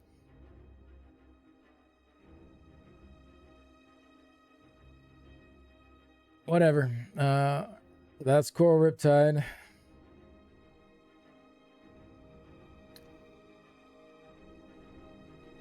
think everything else in here is pretty good. So we have Berserking Warrior. Also gets the 986 crit rating. So same as Highland Sentinel. They both get the 4.5% just for wearing the 5-piece bonus. And then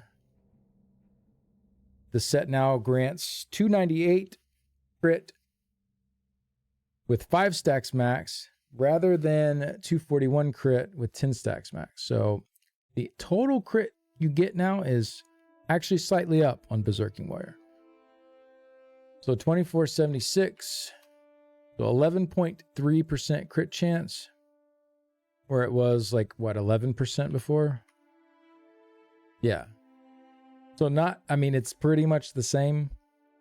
It's just better base amount since you always have that 4.5% as a base that you don't need to stack up. So if it does fall off, you don't completely start over and need to build 10 stacks up again. You always have that base. And then even if it does fall off still, you only have 5 stacks to build up now. So Berserking Warriors for non-Velothi setups is actually looking pretty good. When will it get Minor Slayer? That would be really nice. Yeah, that'd be great.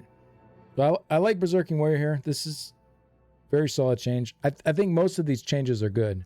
Obviously, I'm like nitpicking the bad ones a little bit more than I'm praising the good ones because, you know, I think the feedback needs to get there. But this is good. Berserking Warrior changed good. Basai, very good.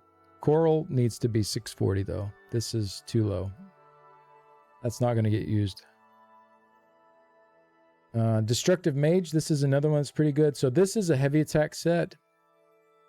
How it works on live is that you place a bomb on the enemy, and then when anyone deals a fully charged heavy attack to them, that bomb detonates in an 8-meter radius. And then it has a 4-second cooldown. So now they've changed it.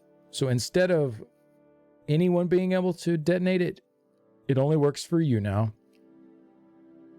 So it's a normal DPS set in the way that it functions. They increase the damage of the explosion by about 13%. They also decrease the cooldown to 3 seconds. So essentially this is going to hit about like Pillar of Nirn-ish. It seems like in the overall DPS. But in an 8-meter radius, which is not too bad. The problem is with heavy attack builds, which you're using if you're using this set, there are sets that hit way harder than Pillar of Nirn because they buff your heavy attack damage directly. So on paper, it looks decent, but compared to other options we have, I think for heavy attack builds, I don't really see this one getting Watch play. It's also light, but something to consider for situations where medium armor is better. The 2 to 4 piece bonuses are pretty good though. And the proc damage will be decent. So some people might enjoy this. It's a big AoE too. So it might be fun on some heavy attack builds for AoE scenarios. Possibly. It's not a bad change. It's not, I don't think it's gonna make this thing anything great, but it's definitely a step in the right direction for the set. All right, next we have Dolores Arena. Let me grab some water real quick. I'll be right back.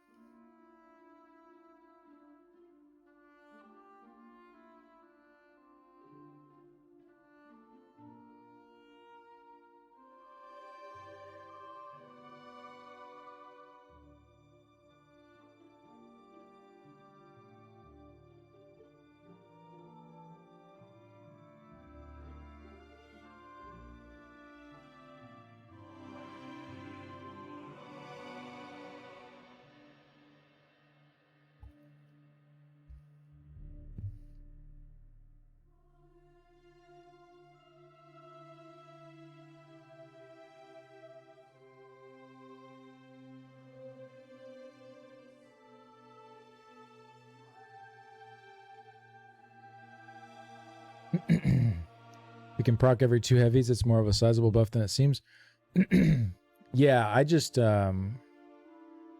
was dividing it by the cooldown, I guess, and the new tooltip.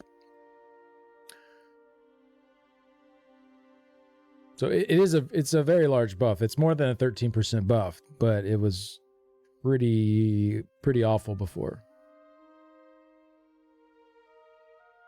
All right, Dolores Arena, here we go. Updated the set tooltip to be more concise about how it applies, including its 2-second delay before stacks apply to targets, which was previously missing from the tooltip. Increased the duration of the stacks to 5 seconds per stack, up from 2, to ensure there's a grace period between application. So, Dolores, get this here. Hey, Raven. Thank you very much. Appreciate the prime. The skinny 6 months. Keep the Slato Ali away. Skinabi spins. She pronounced that very strangely, but whatever. Thank you very much. Appreciate it. So this set gives you armor and also reduces armor of the enemies around you. So now you have a 5-second window instead of 2 seconds. This is good because before you could not drop block at all, or you lost the buffs and debuffs. So this is definitely a big improvement to the way the set is used. Hey, Fiery Dog, thank you very much. Appreciate the 8 months. Thank you, thank you. I don't know if this is going to see much use still, but it's definitely better than it was before. What's the radius? That I'm not sure of.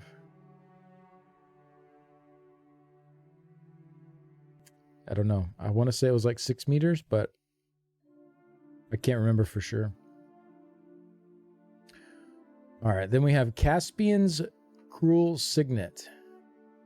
Increase the damage per sword by about 32%. The damage bonus granted when a sword is applied is no longer removed when a sword ends, allowing for the bonus to persist when fighting more than one target at a time. This is a little unclear, but how I think that this works is, so when you place a sword on an enemy, there is a 6-second timer, and you get that 2% buff for 6 seconds. Every time you place a sword, you will refresh that timer and stack the 2% buff. So essentially, you can stack it up to 6. Does it not say that? I don't. it's not very clear what they wrote here. So in the original patch notes, when they mistakenly put this in there, it said you could have up to a max of 6 stacks, Hi. and the timer was 6 seconds per sword. So essentially, you could get 12% damage done with this set.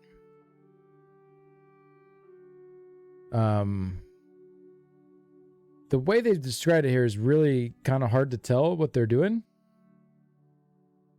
So if you're able to keep your stacks up for the encounter, that's a 12% damage done buff. That is the best set. That will be the meta DPS set, I think. Although it does have a pin line on the 4-piece, which hurts it a little bit, but can also be good if you need the pin. Now, anything lower than 2 targets, your sword falls off before you can refresh a new sword. So, yeah, you can keep stacks up with only 2 targets. Okay, so it does work how they presented it in the original patch notes. It's just this wording is kind of weird here. The only thing is you do have a small window where you have to deal the direct area damage. If you're only doing 2 targets, you either need to make sure that you've staggered that direct area damage on each of those targets to give yourself a longer than 1 second window. Otherwise, each time one falls off, your time to apply it again, you're going to have a 1 second window there before it falls off. 3 targets, this is easy peasy, like easy to keep up. 2 targets, you're going to kind of have to play it smartly, if that makes sense, because of that really short window. I think this one's going to be really good though for certain encounters. Obviously, single target encounters, it's out because you're only going to ever get up to 2% damage done. Could be really good on other stuff though.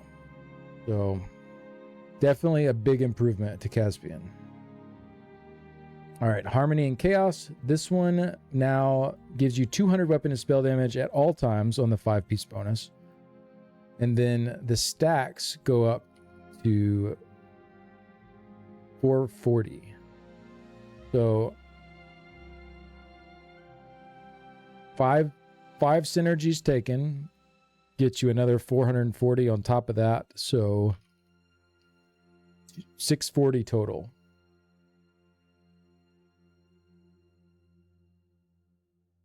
If you can stagger your synergies well enough and hit one within a 15-second period, and it is a longer encounter, it's not bad. 640 weapon spell damage is really good, especially since now Coral Riptide is no longer at 740. I do think Coral should also be at 640 to match these, but it's a kind of annoying condition to keep up. But in group play, if you're smart about when you press your synergies, you could stagger like Purify synergies and Orb synergies and stuff like that, depending on what your group has going, to keep this up. I don't know. I don't see a lot of people being super interested in running this. The numbers are decent though, if you are. With more bar space for moving banner, we should have more synergies. Yeah, maybe so. That might be the case. So we'll see. It's not a bad set. It's not a bad set. I'm glad they went back and they're updating these, to be honest, because they needed them badly. None of these sets were good. Manaless the Warrior, they're doing the same thing with. You get 200 weapon and spell damage at all times.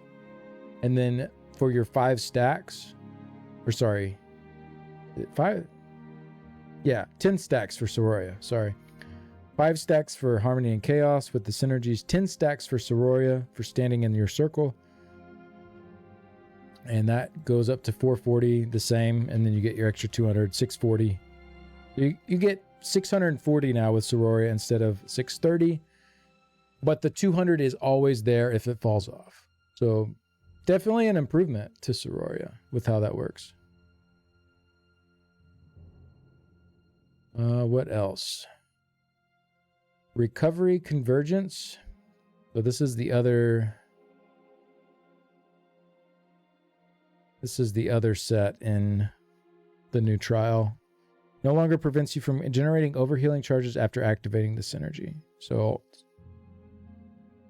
I think that's like a cooldown reduction because there was a window there where you couldn't start generating the charges again, but it's still not going to get used.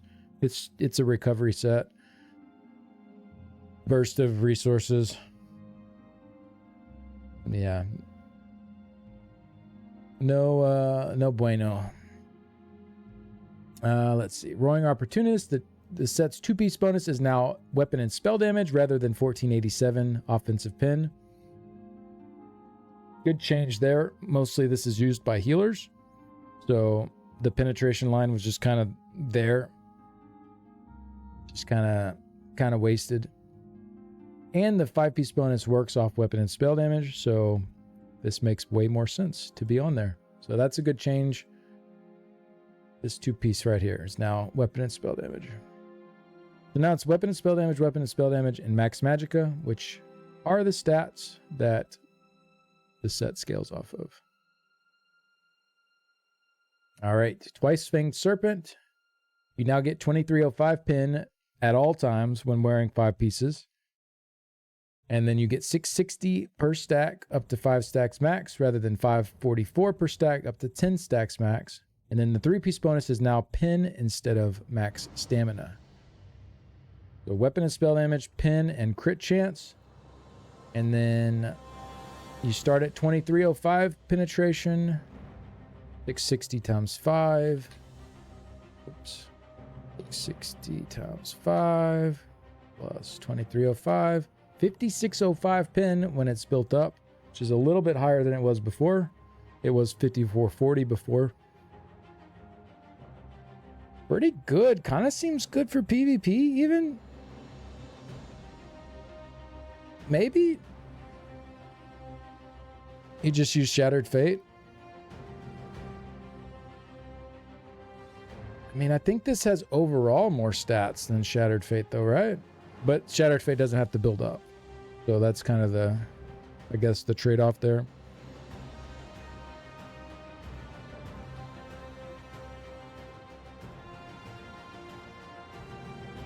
Probably pretty close though. And I guess if you're doing any kind of, I don't know, it seems like an efficient chunk of pin. I'll say that. It seems like if you need pin, this is a very efficient source of it. But it's probably kind of overkill to shoot for a 5-piece set for it for PvE stuff. Moondancer set never touched. Yeah, what's up with Moondancer? Come on, guys. Why was that not included in this? But yeah, good change to that too. World of Depths increased the damage by 3% in total. Good. Good that they did that, I guess. I mean, good set. Still a good set. Yondir's Might. This was one of my favorites. This set now grants 129 weapon and spell damage for its perfected bonus rather than pin. This set now grants 86 weapon and spell damage per stack up to 5 stacks rather than 41 weapon and spell damage up to 10. So it goes up to 430 instead of 410. But then the fully charged heavy attack consumes all stacks to grant 136 weapon and spell damage per stack. Max is now 680 up from 630. So this is now the highest weapon and spell damage you can get, which I've been saying this should be the case because you have to heavy attack to activate it, and you get it on a limited timer. Like I was saying, this needs to be the highest source other than ones you can just keep up at all times. I'm so happy they did this. Yondir's is a lot of fun to play around. I used to have a lot of fun with it anyways, because you could stack it up and it's like a pretty good amount. And then during those really important windows, you could heavy attack and have this crazy amount of weapon and spell damage. Well, back then it was crazy before they put in Coral Riptide. So yeah, I like this. It's a very fun change. One of my highlights from the patch notes for sure. Glad to see this added in there.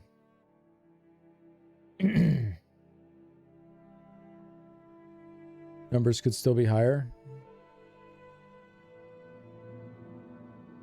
Yeah, I mean it's decent. Like weapon spell damage, weapon spell damage, weapon spell damage. 430 at all times. That you only need what? 5 stacks to get to. So 2.5 seconds. 2.5 seconds to get to the 430. It's not bad. And then doing your heavy gives you the big booming amount. Yeah, it maybe could be a little higher, but I'm still pretty happy with what they've changed it to overall. Like for a beam build too, like you could do your opening rotation. By the time you're ready to beam, this thing it's probably already stacked up, and you could heavy attack into your beam and get that big juicy 680 on there. Is it meta? Probably not. Is it a lot more fun and usable now? I think so. I don't feel as memey using it now. Heavy before end caps.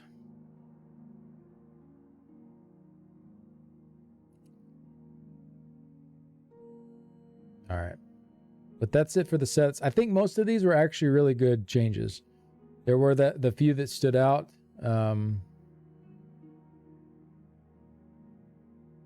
Galorg pissed me off. Coral Riptide is too low. Should be 640, just like the other 640 ones. Reliquin, if it got gutted, I don't know why, but I don't know for sure that it did.